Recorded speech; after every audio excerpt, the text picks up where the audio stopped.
porte son nom. Amen. Alléluia. C'est l'apôtre Jacques qui parle. Et il ajoute, avec ça, les paroles des prophètes. Aujourd'hui, il y a des hommes qui prêchent avec la parole des apôtres et des prophètes. Par la grâce de Dieu, nous sommes l'un d'eux.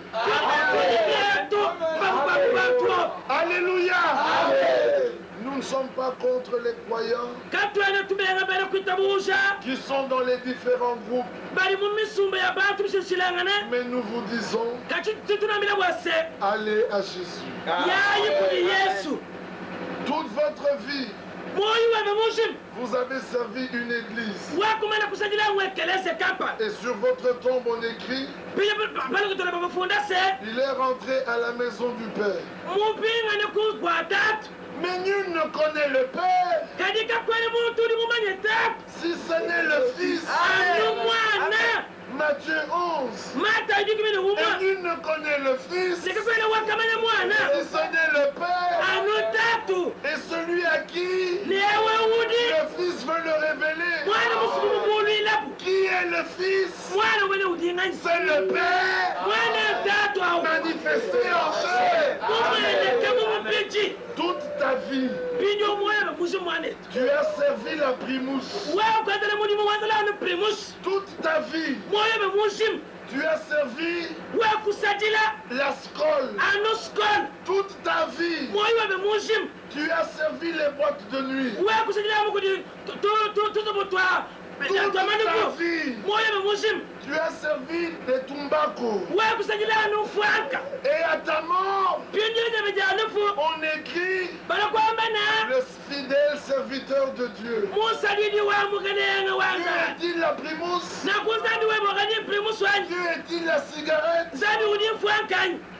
L'homme vit comme si Dieu n'existait pas.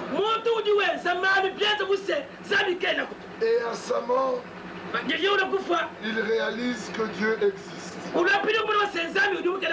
Aujourd'hui, Dieu vous donne encore du temps. Abandonnez vos idoles. Abandonnez vos mensonges. Venez à la véritable parole.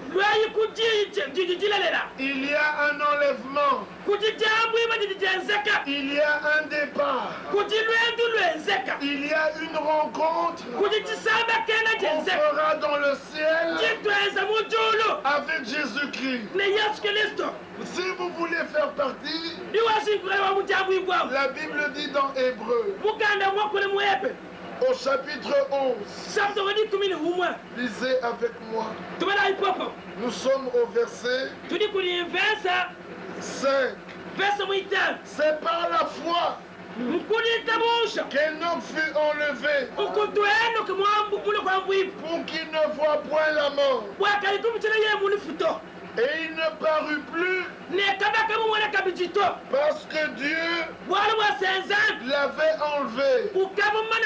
Car avant son enlèvement, il avait reçu le témoignage qu'il était agréable à Dieu. Dieu doit te donner ce témoignage. Et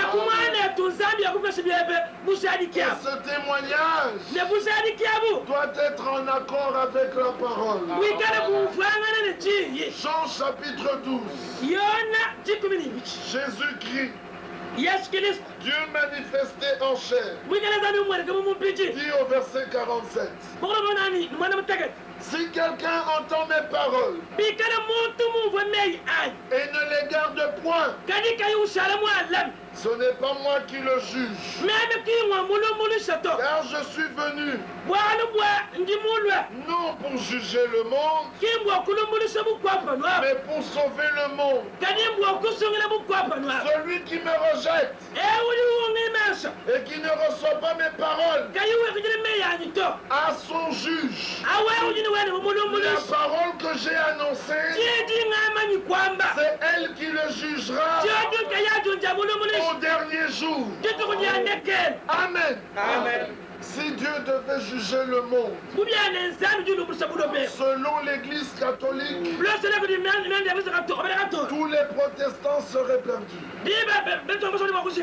Si Dieu devait juger le monde, selon les protestants, tous les pentecôtistes seraient perdus. Et si Dieu devait juger le monde, selon les pentecôtistes, tous les musulmans seraient perdus.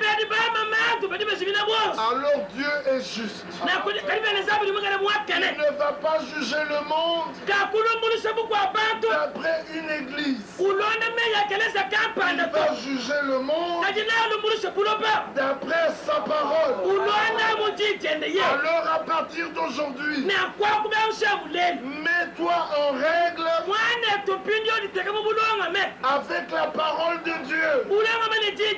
Car Dieu jugera le monde par sa parole. Amen. Amen. Ceci est capital. Ceci est important. Dieu fait tout d'après sa parole. Dieu ne fait jamais rien en dehors de sa parole. Que disons-nous? Il y a un peuple. Ce peuple attend le retour de Jésus-Christ. Mais il attend conformément aux Écritures. Paul, qui était un homme sincère, s'écrit dans Galates 4. Mais que disent les Écritures? À partir d'aujourd'hui, ne dites plus mais que dit le pasteur? Mais que dit l'évangéliste? Mais que dit le docteur? À partir d'aujourd'hui, ta question doit être: que disent les Écritures? Et si tu demandes cela, il faut que l'Écriture réponde. Car l'Écriture parle. Alléluia. Amen. Paul dit dans Galates 4, n'entendez-vous pas ce que dit l'Écriture? L'Écriture parle. L'Écriture s'interprète elle-même. Oh, bien-aimés frères, nous vivons des temps apostoliques. Nous vivons des temps prophétiques. Et nous avons encore droit à des prédications apostoliques. Nous vivons des temps bibliques. Et nous sommes un peuple biblique. Israël est dans sa terre. Et l'église épouse est dans la parole. Israël attend le retour du Messie. Et l'église épouse attend le retour de Jésus. Israël ne sortira plus de sa terre. Et nous ne sortirons plus de la Bible. Israël vaincra. Et nous vaincrons. Béni soit Israël. Car béni quiconque bénit Israël. Béni soit le peuple de Dieu. Dites Amen. Alléluia. Israël est un signe. Et nous serons un signe. Car Dieu va restaurer. Bientôt, l'Écriture dit encore un peu. Et cela dans peu de temps. J'ébranlerai les cieux et la terre. Alléluia. Et ce peuple que vous voyez, vous ne le verrez plus. Vous doutez de cela? Tout ce que Dieu fait est une réalité. La naissance de Jésus était une réalité. Sa mort était une réalité. Son enlèvement était une réalité. Le pardon de nos péchés est une réalité. La justification est une réalité. Le baptême du Saint-Esprit est une réalité. L'enlèvement sera une réalité. Que Dieu vous bénisse. Que la paix du Seigneur soit avec vous. Mais voici ma prière. Que cette nuit, dans vos lits, vous ne trouviez pas le sommeil. Que le Seigneur vous tourmente. Qu'il vous tourmente jusqu'à ce que vous vous abandonniez à lui. Qu'il vous suive dans vos plus petits retranchements jusqu'au jour où vous diriez: me voici Seigneur, prends-moi et fais de moi ce que tu veux. Et tout cela au nom de Jésus-Christ. Amen. Que Dieu vous bénisse. Bien, comme je l'ai toujours dit, c'est sans commentaire, c'était une émission spéciale de la proclamation de la parole apostolique organisée à l'occasion de la grande réunion biblique qui est organisée au centre missionnaire de Kalanga. Eh bien, comme j'ai à mes côtés René Pamphile Kayobo, je vais l'appeler. Il m'a dit tout à l'heure qu'il a une question à poser à l'homme de Dieu. Je pense qu'il pourra un peu... René. Ok, merci Jean de Dieu. Je suis très heureux de vous retrouver aux installations de la radio de Horizon ce jour, et j'ai suivi attentivement l'orateur. Je voudrais lui poser une petite et grande question. Une petite question parce que c'est en quelques mots, une grande parce que c'est une question qui reste un sujet de discussion sur la ville de Kalanga. Nous connaissons qu'il y a plusieurs groupes qui se disent être partisans du prophète Branham et qu'ils confirment que le Branham reste le messager de l'air. Et par conséquent, ils ne peuvent pas prêcher ce que Branham n'a pas prêché. Ils ne peuvent pas dire ce que Branham n'a pas dit. Ils utilisent des brochures que nous connaissons. Chaque fois qu'ils prêchent, ils se réfèrent aux brochures, aux enseignements du prophète Branham. Mais à entendre l'orateur de ce soir, il traite tout cela des démons parce qu'ils ont écrit Branham Tabernacle, Branham Miracle, ainsi de suite. Où est-ce que vous vous situez? Vous ne doutez pas de tout ce que Branham a dit, parce qu'à vous entendre parler, c'est comme si vous n'êtes pas d'accord avec l'enseignement de Branham. Je voudrais qu'il puisse un peu nous éclaircir là-dessus. Que Dieu te bénisse, mon frère. Je n'ai pas traité ces hommes de démons. Mais j'ai dit qu'un homme qui dit que Branham est Dieu, ça c'est un démon. Parce qu'il n'y a qu'un seul Dieu. Et un seul nom nous a été donné sous le ciel, par lequel nous pouvons être sauvés. C'est le nom de Jésus-Christ. Il y a de grandes discussions à Kananga, mais dans la Bible, il n'y a pas de discussion. Il y a des discussions à Kananga, mais au ciel, il n'y a pas de discussion. Il y a des discussions à Kananga, Mais dans le royaume de Dieu, il n'y a pas de discussion. Tu me demandes où je me situe. Paul dit dans 2 Corinthiens, au chapitre 2, tu vas voir où je me situe. Parce que moi aussi je prêche comme Paul.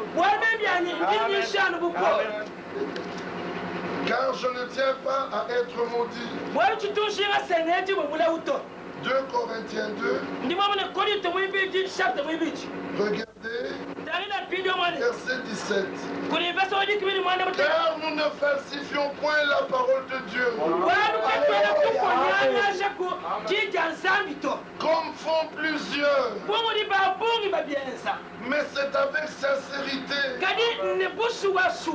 Mais c'est de la part de Dieu que nous parlons en Christ devant Dieu. Où est-ce que je me situe? Je me situe en Christ. Amen. Alléluia. Amen. Et là en Christ, Branham est là. Paul est là. Pierre est là. Jacques est là. Jean est là. Martin Luther est là. John Wesley est là.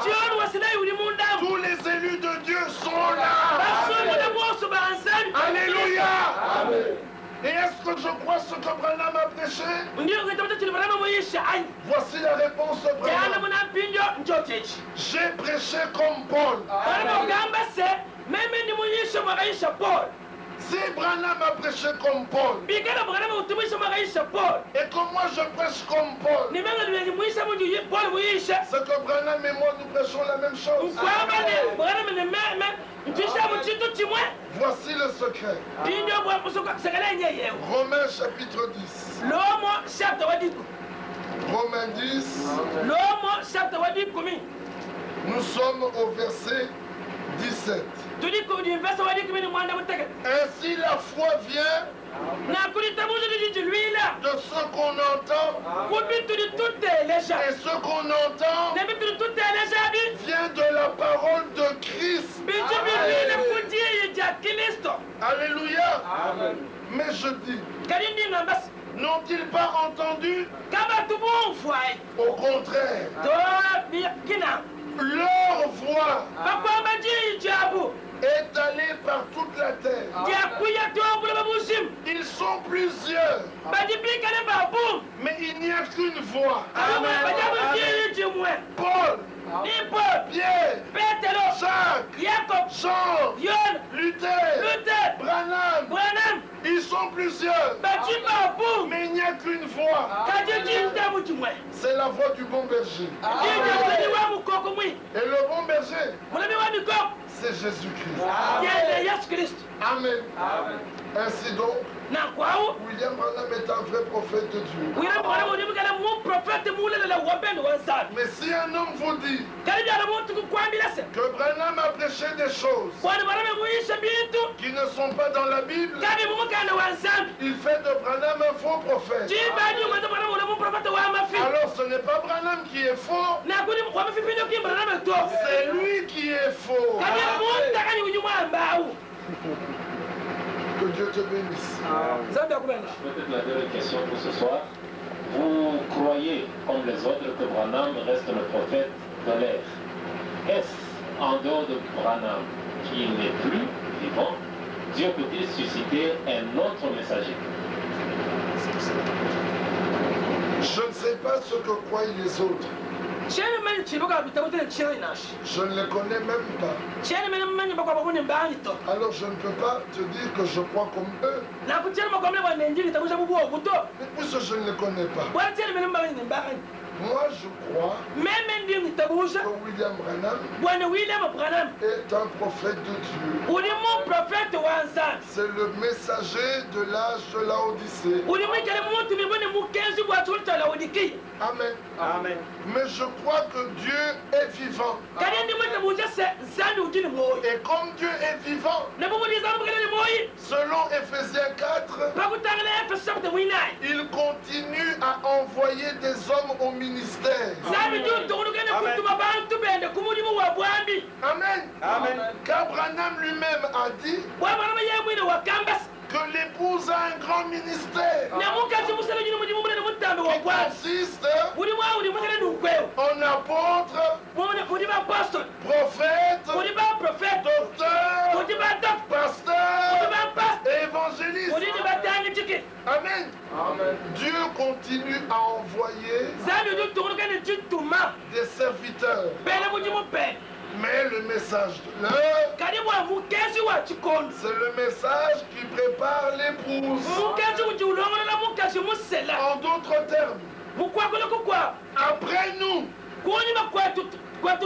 d'entre les nations, le Seigneur ne sauvera plus personne. Car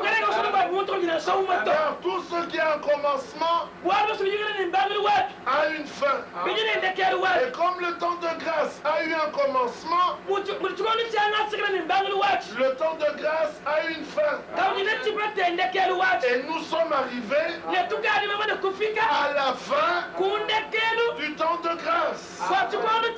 Nous ne connaissons ni le jour, ni l'heure, mais un cri de commandement,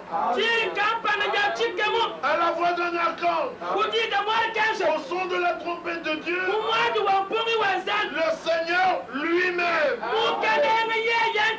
pas une prédication, c'est Jésus-Christ avec ses cicatrices, pas une photo.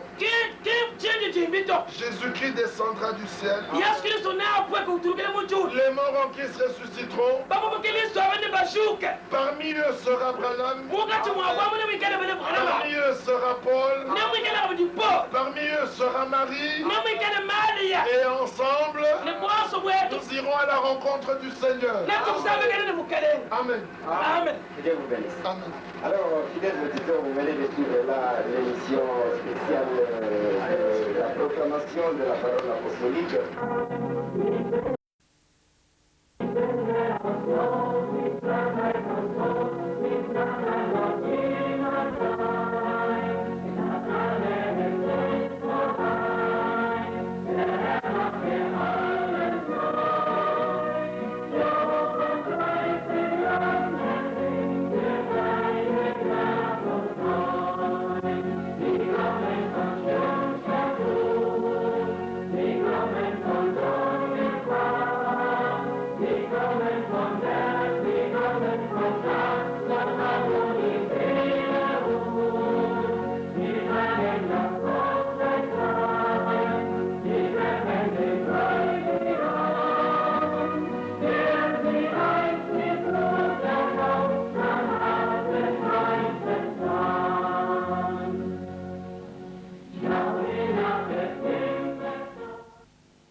Téléspectateurs de la télévision nationale congolaise, voici à présent la tranche spéciale consacrée à la religion.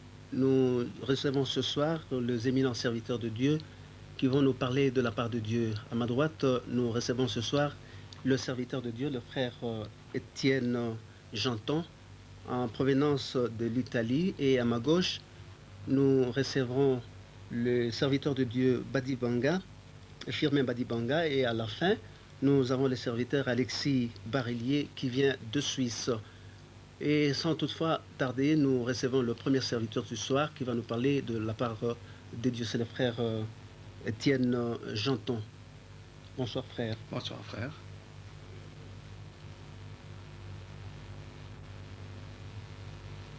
Bien chers téléspectateurs, je remercie Dieu pour cette possibilité que j'ai de m'adresser à vous au nom du Seigneur Jésus-Christ. Je suis heureux d'être dans votre ville et de vous porter cet évangile merveilleux, l'évangile du Seigneur Jésus-Christ. J'aimerais lire avec vous quelques passages. D'abord un passage de l'évangile de Jean. Nous voyons ici que la Bible nous dit qu'il y avait un homme d'entre les pharisiens nommé Nicodème, un chef des Juifs, qui vint lui auprès de Jésus de nuit et lui dit « Rabbi, nous savons que tu es un docteur venu de Dieu, car personne ne peut faire ces miracles que tu fais si Dieu n'est avec lui. » Jésus lui répondit, en vérité, je te le dis, si un homme ne naît de nouveau, il ne peut voir le royaume de Dieu. Nicodème lui dit, comment un homme peut-il naître quand il est vieux? Peut-il rentrer dans le sein de sa mère et naître? Jésus répondit, en vérité, je te le dis, si un homme ne naît d'eau et d'esprit, il ne peut entrer dans le royaume de Dieu. Ce qui est né de la chair est chair, ce qui est né de l'esprit est esprit. Ne t'étonne pas que je t'ai dit, il faut que vous naissiez de nouveau. Le vent souffle où il veut et tu en entends le bruit, mais tu ne sais d'où il vient ni où il va. Il est ainsi de tout homme qui est né de l'esprit. Nicodème lui dit, comment cela peut-il se faire? Jésus lui répondit, tu es le docteur d'Israël et tu ne sais pas ces choses. En vérité, je te le dis, nous disons ce que nous savons et nous rendons témoignage de ce que nous avons vu, et vous ne recevez pas notre témoignage. Si vous ne croyez pas quand je vous ai parlé des choses terrestres, comment croirez-vous quand je vous parlerai des choses célestes? Personne n'est monté au ciel si ce n'est que celui qui est descendu du ciel, le Fils de l'homme qui est dans le ciel. Mes chers téléspectateurs, je vous prie d'abord de m'excuser pour mon accent. Comme il a été dit, depuis 33 ans, je me trouve en Italie. Et c'est pour ça que j'ai l'habitude de m'adresser à mon public en langue italienne. C'est pourquoi je vous prie de bien vouloir m'excuser. Voyons ici, la Bible nous parle de cet homme, de Nicodème, qui a été voir Jésus de nuit. Et nous voyons, c'est une chose déjà merveilleuse que cet homme religieux, il a pris la peine de visiter le Seigneur, de rendre visite au Seigneur Jésus-Christ. C'est-à-dire, nous voyons qu'il avait quelque chose dans son cœur. Malgré qu'il était un chef des Juifs, malgré que c'était un homme religieux qui connaissait Dieu, nous voyons qu'il n'était pas satisfait dans sa vie. Et c'est pour cela qu'il voulait rencontrer cet homme appelé Jésus. Il voulait parler avec cet homme appelé Jésus. Et nous voyons ainsi, il a été de nuit voir le Seigneur. Nous voyons, le Seigneur lui a dit tout de suite, en vérité, je te le dis, si un homme ne naît d'eau et d'esprit, il ne peut entrer dans le royaume de Dieu. Nous voyons, c'est une chose bien importante, car nous savons bien que la Bible nous parle du royaume de Dieu, la Bible nous parle de nouvelle naissance, et nous voyons qu'il est important de savoir ce que Dieu veut, afin que nous puissions entrer dans son règne. Quand j'ai parcouru votre ville, j'ai vu beaucoup d'églises, et cela me montre que vous connaissez Dieu, mais je me demande si vous connaissez vraiment le Dieu de la Bible, si vous connaissez vraiment ce que le Seigneur nous demande, afin que nous puissions vraiment, ou vous puissiez vraiment entrer dans le royaume de Dieu. Nous voyons, Dieu a dit à cet homme, Jésus a répondu à cet homme qui était un homme religieux, qui connaissait la parole de Dieu, l'Ancien Testament, la loi d'Israël. Il a dit directement, en vérité, je te le dis, si un homme ne naît d'eau et d'esprit, il ne peut entrer dans le royaume de Dieu. Donc nous voyons, il se parle ici d'une nouvelle naissance. Et nous savons bien que pour naître, il faut naître d'eau et d'esprit pour entrer dans le royaume de Dieu. Si je voudrais naître dans une famille congolaise, il faudrait que je naisse d'une famille congolaise. Et ainsi nous voyons, c'est la même chose. Nous devons naître de nouveau pour entrer dans le royaume de Dieu.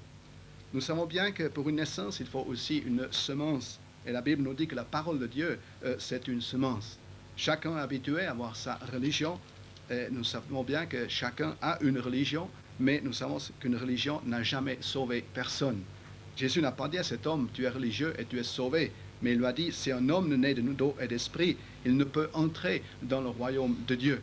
C'est ainsi qu'il est important, chacun aujourd'hui a sa religion, chacun adore Dieu comme il pense, et il pense un jour entrer dans le royaume de Dieu. Mais nous savons bien, beaucoup de chemins mènent à Rome, mais un seul chemin mène au Seigneur Jésus-Christ. Lui-même est le chemin, la vérité et la vie. Il nous a dit lui-même, je suis le chemin, la vérité et la vie, et personne ne vient au Père sinon par moi. Nous voyons bien que pour pouvoir entrer dans le royaume de Dieu, d'abord pour pouvoir voir où est le royaume de Dieu, il est nécessaire une nouvelle naissance, il est nécessaire de naître d'eau et d'esprit. C'est-à-dire qu'il faut naître à travers la parole et l'Esprit Saint. Et nous voyons pour une semence, comme j'ai dit déjà avant, pour naître, il faut une semence. Chacun sait que pour une naissance, il faut une semence. Et nous savons, la Bible nous dit, Jésus lui-même dit à ses disciples, quand les disciples lui posent une demande pour ce qui se concerne la parabole, une parabole du semeur, nous voyons que le Seigneur leur dit que la semence est la parole de Dieu. Et c'est pour cela qu'il est important, parce que la semence est la parole de Dieu, et il y a seulement une parole de Dieu, il y a une seule Bible, comme il y a aussi une seule foi, comme il y a aussi un seul Seigneur, un seul baptême. Et c'est cela qui est important que nous puissions connaître, que vous puissiez connaître vraiment ce seul Seigneur, ce seul baptême, cette seule foi qui est la foi de nos pères, la foi qu'il y avait au début dans l'Église chrétienne. Au début, nous savons bien qu'il y avait une seule foi, que les disciples de Jésus-Christ, ceux qui acceptaient la parole du Seigneur Jésus-Christ, étaient baptisés au nom du Seigneur Jésus-Christ. Ils ne connaissaient qu'un seul évangile, c'était l'évangile éternel de Jésus-Christ. C'est pour cela, aujourd'hui, nous voyons bien, s'il y a un seul Seigneur, une seule foi, nous voyons pourquoi il y a tant d'églises. Bien chers téléspectateurs, la réponse se trouve toujours dans la parole de Dieu. Nous savons bien que nous sommes arrivés à la fin des temps. Nous savons que le retour du Seigneur s'approche et le Seigneur lui-même a posé cette demande s'il trouvera la foi quand il retournera sur la terre. Il ne parle pas de foi au pluriel, il ne parle pas de religion, mais le Seigneur demande à lui-même s'il trouvera la foi quand il retournera. Et c'est cela qui est important. Nous savons que la foi a été transmise une fois pour toutes aux saints. Donc nous voyons, il est important de connaître la foi qu'il y avait au début, la foi des pères apostoliques, la foi qui est pour toujours. Quand nous savons que la Bible a toujours été écrite, c'est un livre qui est écrit et nous savons que Dieu nous parle au travers de ce livre. Le Seigneur a donné des promesses dans sa parole de rétablir toutes choses à la fin des temps. Je ne sais si je vais prendre le temps de vous lire ces paroles qui sont écrites dans les Actes des Apôtres. Nous voyons que le Seigneur a promis dans les derniers temps de rétablir sa parole, de rétablir l'évangile, de rétablir la foi comme elle était au début. Nous voyons le Seigneur dit ici, c'est l'apôtre Pierre qui parle, après qu'un homme avait été guéri, ils lui ont demandé en quel nom il a fait cela, et nous voyons que Pierre répond, c'est par la foi en son nom que son nom a raffermi celui que vous voyez et vous connaissez. C'est la foi en lui qui a donné à cet homme cette entière guérison en présence de vous tous. Et maintenant, frères, je sais que vous avez agi par ignorance ainsi que vos chefs, mais Dieu a accompli de la sorte ce qu'il avait annoncé d'avance par la bouche de tous ses prophètes, que son Christ devait souffrir. Repentez-vous donc et convertissez-vous pour que vos péchés soient effacés, afin que des temps de rafraîchissement viennent de la part du Seigneur, et qu'il envoie celui qui vous a été destiné, c'est-à-dire Jésus-Christ, que le ciel doit recevoir jusqu'au temps du rétablissement, c'est-à-dire la restauration de toutes choses dont Dieu a parlé anciennement par la bouche de ses saints prophètes d'autrefois. Nous voyons ici l'apôtre Pierre, dans ce jour, il parle d'un rétablissement de toutes choses, que le Seigneur doit rester dans le ciel, que le ciel doit le recevoir jusqu'au temps du rétablissement, jusqu'au temps de la restauration de la foi qu'il y avait au début dans l'Église de Jésus-Christ.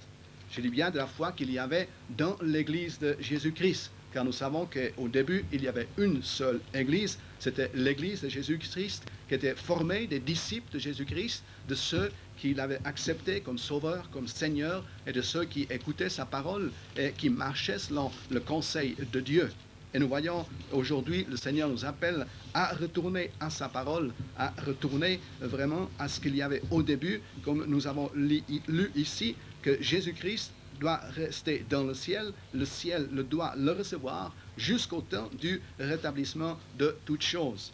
Et nous savons bien que nous sommes arrivés à la fin des temps. Il n'est pas besoin d'en parler, car chacun qui écoute les nouvelles, chacun qui regarde les nouvelles, se rend compte que les temps ne sont plus comme ils étaient une fois, et ils voient qu'il y a quelque chose qui ne va plus sur la surface de la terre. C'est pour ça que nous voyons que le retour du Seigneur Jésus-Christ, l'établissement du règne du millénium est devant nous. Et c'est pour ça que le Seigneur a envoyé un prophète en ces temps pour nous faire retourner à l'évangile du Seigneur Jésus-Christ, à l'évangile éternel du Seigneur Jésus-Christ. C'est-à-dire, c'est un retour à la pleine parole de Dieu, un retour à ce seul Seigneur qui s'est manifesté comme Père dans le ciel, qui s'est manifesté dans le Fils sur la terre et qui est présent encore aujourd'hui par le Saint-Esprit.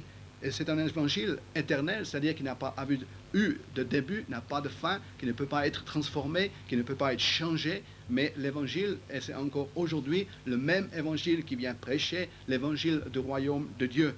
Et nous voyons, le Seigneur nous appelle à retourner à l'évangile éternel de Jésus-Christ, à retourner à ce seul Dieu, à retourner à ce seul baptême, à retourner à cette seule parole de Dieu, car il y a, comme j'ai dit au début, il y a un seul chemin, une seule vérité, c'est la parole de Dieu. S'il y a tant d'églises, nous savons simplement le fait que chacun a une partie de cette parole, une partie de la Bible chacun interprète, des fois, comment on peut dire, comme on pense, au lieu de prendre la parole vraiment par inspiration, par révélation, parce que nous savons que le Seigneur révèle sa parole.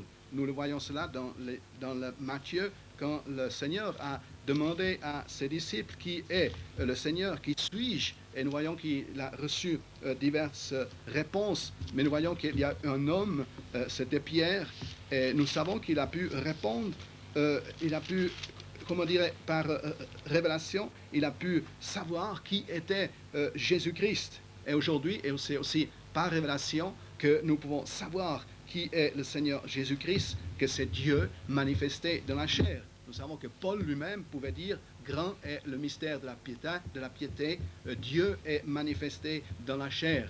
C'est ce grand Dieu, ce créateur du ciel et de la terre, ton créateur, mon créateur, que s'y est manifesté en Jésus-Christ pour nous porter le salut. Il est écrit ici, Jésus est arrivé dans le territoire de Césarée de Philippe, demanda à ses disciples, « Qui suis-je au dire des hommes, moi le Fils de l'homme ?» Ils répondirent, « Les uns disent que tu es Jean-Baptiste, les autres Élie, les autres Jérémie ou l'un des prophètes. Et vous, leur dit-il, qui dites-vous que je suis ?» Simon-Pierre répondit, « Tu es le Christ, le Fils du Dieu vivant. » Jésus, reprenant la parole, lui dit, « Tu es heureux, Simon, fils de Jonas, car ce n'est pas la chair et le sang qui t'ont révélé cela, mais c'est mon Père qui est dans les cieux. Et moi je te dis que tu es Pierre, et que sur ce roc je bâtirai mon église, et que les portes du séjour des morts ne prévaudront point contre elle. Je te donnerai les clés du royaume des cieux. Ce que tu lieras sur la terre sera lié dans les cieux, et ce que tu délieras sur la terre sera délié dans les cieux. » Nous voyons, le Seigneur Jésus s'est adressé à ses disciples, il a demandé les personnes, les gens, que disent-ils que je suis? Les uns dirent, tu es Jean-Baptiste, qu'il est Jean-Baptiste. Les autres dirent qu'il est Élie, d'autres disent Jérémie ou l'un des prophètes. Nous voyons que chacun avait, disons, une opinion, une idée sur qui était Jésus-Christ. Mais nous voyons que la foi ne peut pas reposer sur des idées, sur des opinions d'hommes. La foi doit reposer sur quelque chose qui est solide, sur la révélation de la parole de Dieu. Parce que nous savons que l'Église est édifiée non pas sur Pierre, qui est seulement un homme, mais sur la révélation de qui est Jésus-Christ. Et c'est pour ça que nous voyons que Jésus s'est adressé à ses disciples et il leur a dit, « Et vous, leur dit-il, qui dites-vous que je suis ?» Et nous voyons que Simon-Pierre a répondu, « Tu es le Christ, le Fils du Dieu vivant. » Nous savons bien que c'était une réponse qui venait, pas qu'il avait appris cela dans un séminaire, dans une école biblique ou dans son église, mais nous voyons que c'est le Seigneur qui s'est révélé à lui-même, disant, et lui a montré, révélé qui il est. « Tu es le Christ, le Fils du Dieu vivant. » Ainsi, nous voyons, l'Église est édifiée sur la révélation de qui est le Seigneur Jésus-Christ, c'est-à-dire Dieu manifesté dans la chair pour notre salut.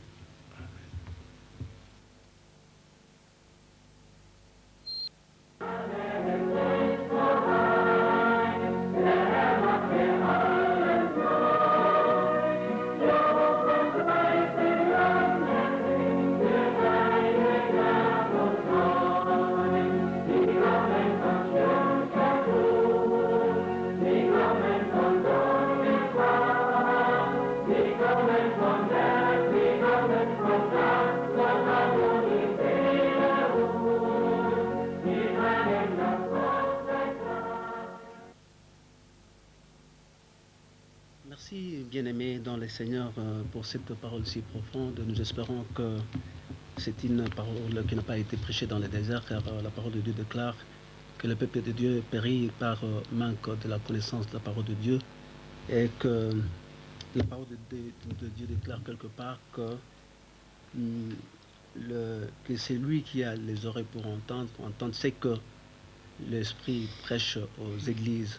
Et cette fois-ci, nous allons recevoir le deuxième orateur de ce soir, le frère bien-aimé Badi Banga, Firmin Badi Banga, qui va nous parler de la part de Dieu pour compléter les serviteurs de Dieu qui vient de nous parler, le frère Tienne, qui nous a parlé lui aussi de la part de Dieu. Bonsoir, bien-aimé.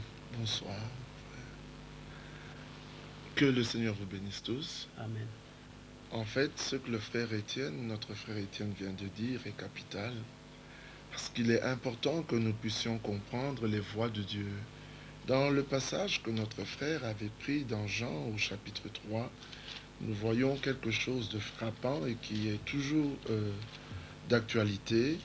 C'est qu'il y avait ici un homme, Nicodème, s'adressant au Seigneur Jésus, il lui dit, « Nous savons que tu es un docteur venu de Dieu. » Et le Seigneur Jésus, répondant à Nicodème, lui dit, « Comment cela ?» Jésus lui répondit, « Tu es le docteur d'Israël et tu ne sais pas ces choses. » C'est-à-dire qu'il y a toujours eu en tout temps des hommes envoyés de Dieu et ceux qui sont envoyés par les hommes. Ceux qui sont envoyés par les hommes disent ce que les hommes veulent bien entendre. Par contre, ceux qui sont envoyés de Dieu, il est dit dans Jean au chapitre 3, celui qui est envoyé de Dieu dit les paroles de Dieu. Dans le livre de Corinthiens, dans 1 Corinthiens au chapitre 15, parce qu'il est question, comme on l'a entendu, que nous soyons ramenés à l'enseignement original. Dans 1 Corinthiens au chapitre 15, l'apôtre Paul dit ceci, « Je vous rappelle, frères, l'évangile que je vous ai annoncé, que vous avez reçu, dans lequel vous avez persévéré, et par lequel vous êtes sauvés si vous le retenez dans les termes où je vous l'ai annoncé, autrement vous auriez cru en vain. Je vous ai enseigné avant tout, comme je l'avais aussi reçu, que Christ est mort pour nos péchés selon les Écritures. Il a été enseveli, il est ressuscité le troisième jour selon les Écritures. » Cet homme de Dieu qui avait posé le fondement de l'Église du Nouveau Testament mettait ici un point, un honneur à montrer que l'enseignement qui était trouvé dans la première Église était conformément aux Saintes Écritures. C'est ainsi que nous pouvons nous poser la question aujourd'hui, avec toutes ces églises que nous voyons, est-ce que l'enseignement qui est apporté est réellement conformément aux Saintes Écritures? Voilà pourquoi en ce temps de la fin, Dieu nous a envoyé un message qui est conforme aux Saintes Écritures. Ce message se limite en quelques mots, revenez à la Bible. C'est-à-dire que l'enseignement qui doit être apporté parmi les croyants pour que ceux-ci puissent faire l'expérience de la nouvelle naissance, comme nous l'avons entendu, pour qu'ils puissent se préparer au retour de notre Seigneur Jésus-Christ, il faudrait que cela soit conforme aux Saintes Écritures. Quand nous regardons dans le livre de Matthieu, nous verrons qu'il y a des passages, dans tous les évangiles, il y a des passages très importants qui ressortent dans Matthieu chapitre 1er, parlant de la naissance de notre Seigneur Jésus-Christ. Il est dit au verset 22, « Tout cela arriva afin que s'accomplisse ce que le Seigneur avait annoncé par le prophète. Voici, la Vierge sera enceinte, elle enfantera un fils, et on lui donnera le nom d'Emmanuel. » Lorsque nous arrivons encore une fois au chapitre 2, alors qu'il était dit à Joseph par l'ange d'aller en Égypte, il est dit au verset 15, « Il y resta jusqu'à la mort d'Hérode, afin que s'accomplisse ce que le Seigneur avait annoncé par le prophète. » Dans toute la Bible, dans tout le Nouveau Testament, nous voyons constamment ces passages revenir, afin que s'accomplisse ce que le Seigneur avait dit par les prophètes, afin que s'accomplisse ce qui était écrit. Dans Acte 3 que notre frère a cité, encore une fois il était dit, et ceci arriva afin que s'accomplisse. Dieu a un plan. Les églises ont leur plan, les gouvernements ont leur plan, les nations ont leur plan, les hommes ont leur plan, et c'est tout à fait normal que le Créateur ait un plan. Et ce Créateur agit en fonction de ce plan. Il ne donnera jamais raison à un homme, il ne donnera jamais raison à une église, il donnera toujours raison à sa parole. Ainsi, il faut que tout s'accomplisse selon ce qui est écrit. C'est ainsi qu'il est dit dans Marc au chapitre 1er, « Voici comment arriva le commencement de l'évangile de Jésus-Christ, selon ce que dit le prophète Ésaïe, selon ce que dit le prophète Malachie. Tout est selon ce que dit les prophètes. » Et Dieu, pour conclure et achever l'Église du Nouveau Testament, il a encore agi selon ce qui est écrit dans le prophète Malachie. « Voici, je vous enverrai Élie le prophète. » Cet homme envoyé de Dieu comme nous l'avons entendu, n'est pas venu avec son évangile, mais selon Apocalypse 14 au verset 6, il nous a apporté l'évangile éternel, c'est-à-dire l'évangile du royaume, l'évangile que Paul avait apporté, l'évangile que Pierre avait apporté. Cet évangile dans le Romain au chapitre 1er, il nous est dit qu'il concernait Jésus-Christ, le Fils de Dieu, né de la postérité de David selon la chair, mais déclaré Fils de Dieu par l'Esprit de sainteté, par sa résurrection d'entre les morts. Le Seigneur Jésus-Christ est le thème de notre prédication. Nous ne prêchons point une église, nous ne prêchons pas un homme, nous ne prêchons pas un prophète, mais nous prêchons le ressuscité. Paul a dit, je n'ai voulu connaître parmi vous rien d'autre que Jésus-Christ et Jésus-Christ crucifié. Pourquoi Jésus-Christ crucifié?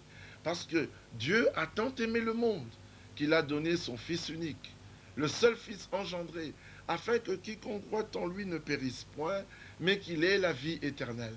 Et ce Fils qui était mort pour nous donner la vie éternelle, qui est ressuscité pour notre justification, étant monté au ciel, il a fait de dons. Il a établi les uns comme.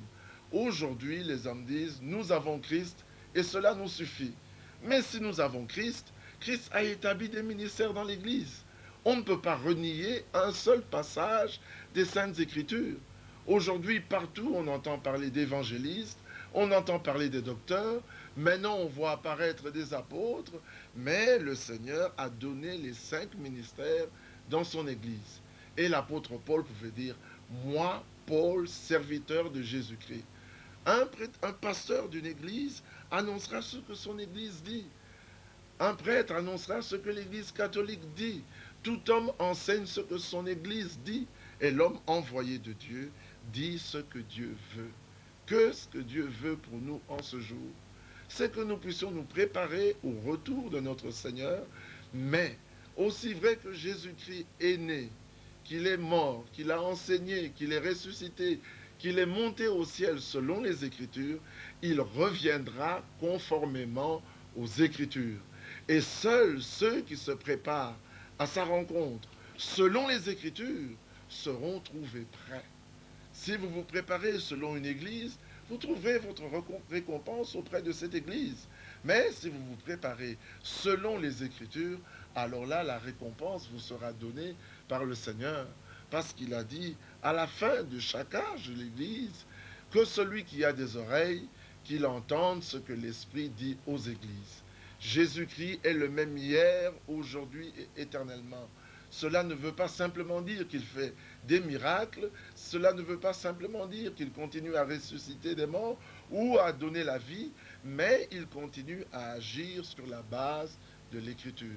Nous avons entendu parler de la foi, et Pierre dit, s'adressant à ceux qui avaient reçu une foi du même prix que la leur. Jude écrit, parlant de la foi qui a été transmise aux saints une fois pour toutes.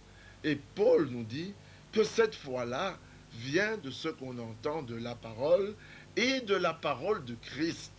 Non de la parole d'une église, non de la parole d'un pasteur, non de la parole d'un homme, mais de la parole de Christ, c'est-à-dire l'onction qui continue à agir. La même onction qui avait donné la parole est la même onction qui la proclame en ce jour. Et ce Jésus, il nous a été démontré d'une manière très claire par notre frère Étienne, qu'il est Dieu manifesté dans la chair.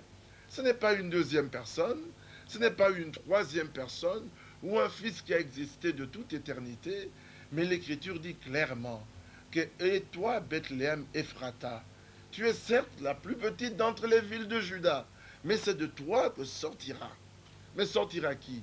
Celui dont l'origine remonte à l'éternité. Jésus-Christ n'est pas né au ciel, il est né sur la terre, à Bethléem. Et Jésus-Christ est mort à Jérusalem, selon les Écritures. Il faut que le salut que nous recevons nous soit prêché conformément aux saintes Écritures. Sinon, comme le dit l'apôtre Paul, vous auriez cru en vain. Et il dit quelque chose de très important dans le livre de Galates, au chapitre 1er, à partir du verset 7. Il dit, même si un ange venu du ciel, si moi-même, ou l'un d'entre nous qui est ici, vous annonce un évangile s'écartant de celui que je vous ai annoncé, mais qu'il soit anathème. Il dit, je vous l'ai dit précédemment, et je le répète encore, si quelqu'un vous annonce un évangile s'écartant de celui que moi, Paul, je vous ai annoncé, qu'il soit anathème. Puis il dit, mais nous ne cherchons point à plaire aux hommes. Si nous cherchons à plaire aux hommes, nous ne sommes plus alors des serviteurs de Christ. Nous cherchons plutôt à plaire à Dieu. L'évangile que je vous ai annoncé, je ne l'ai ni reçu ni appris d'un homme, mais par une révélation de Jésus-Christ. Tout est basé sur la révélation. Ce n'est pas basé sur l'étude théologique.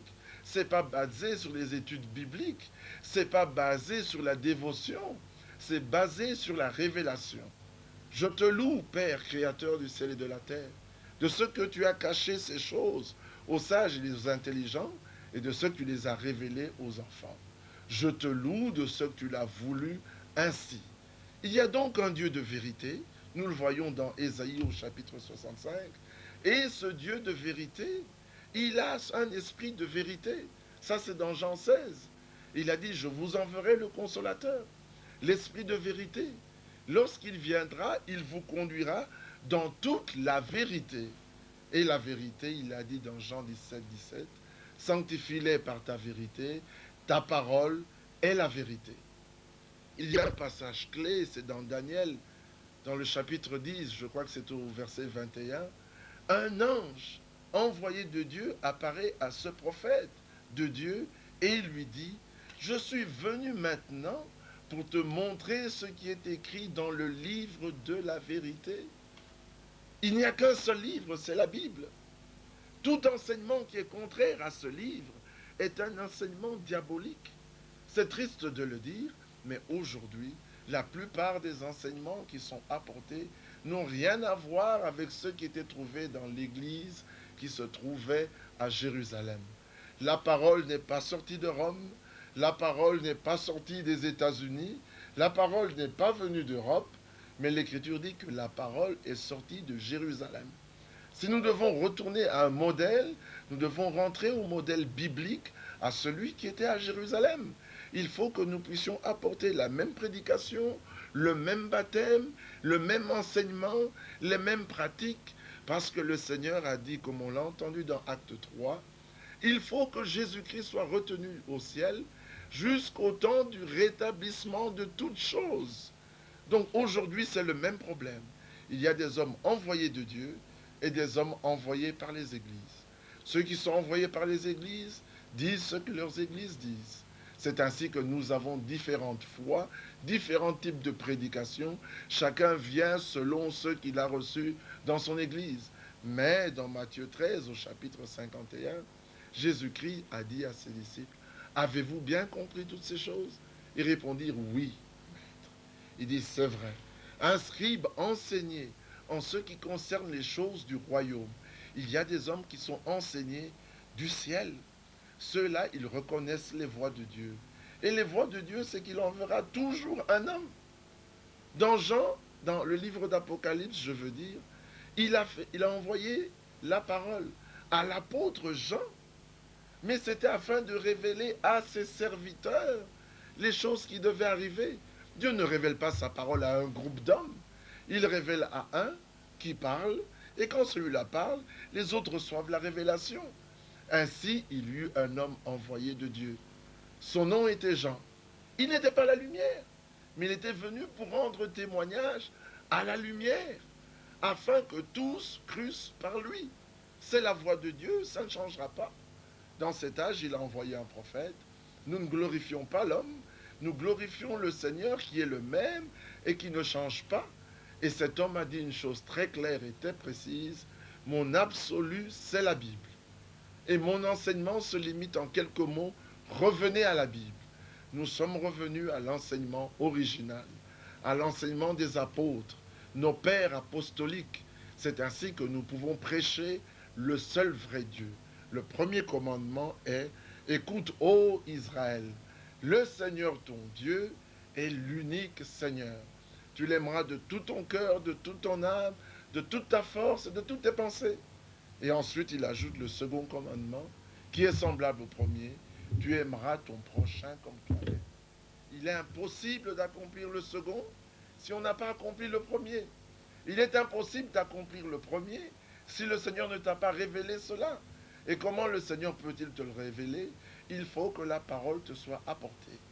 Ainsi, l'eunuque éthiopien, qui lisait cependant la Bible, qui était un homme pieux, qui aimait Dieu, qui était allé adorer à Jérusalem, mais il rentrait sans révélation. Parce qu'il était allé dans un temple, il a entendu la prédication des hommes, et il n'a pas rencontré des hommes envoyés de Dieu. C'est alors que l'Esprit a dit à Philippe, mais approche-toi. Et il a vu cet homme qui lisait dans le prophète Ésaïe. Et il lui demanda, comprends-tu ce que tu lis? Cet homme qui était sincère répondit, comment le pourrais-je si personne ne me guide? Alors Philippe, on montre que là, il lisait Ésaïe 53, et Philippe, commençant par ce passage, lui annonça la bonne nouvelle de Jésus. Toute prédication doit trouver son fondement dans les Saintes Écritures. Malheureusement, la chrétienté, en rejetant les Juifs, ce qu'on appelle la chrétienté, bien sûr le christianisme, en rejetant les Juifs, ils ont rejeté l'Ancien Testament. Pour eux, c'est devenu une parole caduque. Et en rejetant l'Ancien Testament, ils ont perdu l'ombre. Ainsi, ils n'ont pas pu comprendre la réalité. Et ils ont divisé Dieu en 3 personnes. Une chose qui est impossible aux Juifs. S'ils avaient voulu lapider le Seigneur dans Jean 10, Jésus leur a demandé, mais pour quel crime? Pour quelle faute voulez-vous me lapider? Ils disent, non, non, non, c'est pas pour une faute que tu as commise, mais parce que toi qui es un homme, tu te fais Dieu. Il dit, mais puisque l'écriture ne peut pas être anéantie, n'est-il pas écrit dans votre Bible, j'ai dit, vous êtes des dieux, mais celui que Dieu a sanctifié et envoyé dans le monde, vous voulez vous attaquer à moi parce que j'ai dit, je suis le Fils de Dieu. Pour un vrai juif, le Fils de Dieu veut dire Dieu manifesté en chair. Il n'y a qu'un seul Dieu et Père de tous, qui est au-dessus de tous, parmi tous et en tous. Au-dessus de tous, on l'a appelé Père. Parmi tous, il a été appelé Fils. Et en tous, il est appelé Saint-Esprit. Son nom, c'est le Seigneur Jésus-Christ. Voilà celui que nous prêchons. Et nous nous disons, vos serviteurs, à cause de Jésus, dit Paul, dans 2 Corinthiens, au chapitre 4, à partir du verset 6. Donc il est capital et important en ce temps de la fin que nous comprenions que Dieu accomplit ses promesses. Aussi vrai qu'il a commencé le Nouveau Testament par l'accomplissement de prophéties bibliques, il le termine par l'accomplissement de prophéties bibliques. Il y a des passages de l'Écriture, c'est parce que nous n'avons pas le temps. Pendant 2000 ans, les hommes ont lu sans voir. Ils ont pu lire lorsque vous entendrez parler de guerre et de bruit de guerre, lorsque vous verrez le figuier reverdir, alors relevez la tête, car votre délivrance approche. Pendant près de 2000 ans, ils ont lu sans voir. Mais aujourd'hui, nous lisons et nous pouvons voir. Et le Seigneur peut dire à ceux qui ont vu et compris, heureux sont vos yeux, parce que vous voyez. Heureux sont vos cœurs, parce que vous croyez. Heureux sont vos oreilles, parce que vous entendez ce que vous entendez. De quoi parlons-nous? De l'accomplissement des prophéties bibliques. Dieu est en train de faire l'histoire. Il a envoyé un prophète, il l'a repris, mais la parole de Dieu est toujours avec nous. Et comme nous le disons, il y a encore des hommes que Dieu utilise aujourd'hui pour faire connaître à son peuple comment il faut se préparer pour aller à la rencontre du Seigneur. Mais je vais laisser la parole à mon frère Alexis Barillier pour qu'il puisse... Non, mon frère.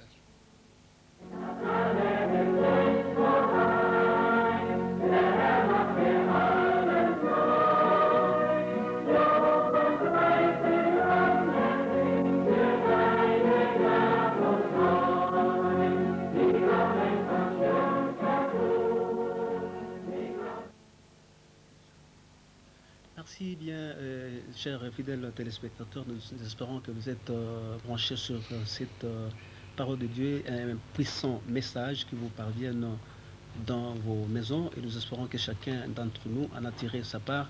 Et maintenant, nous invitons le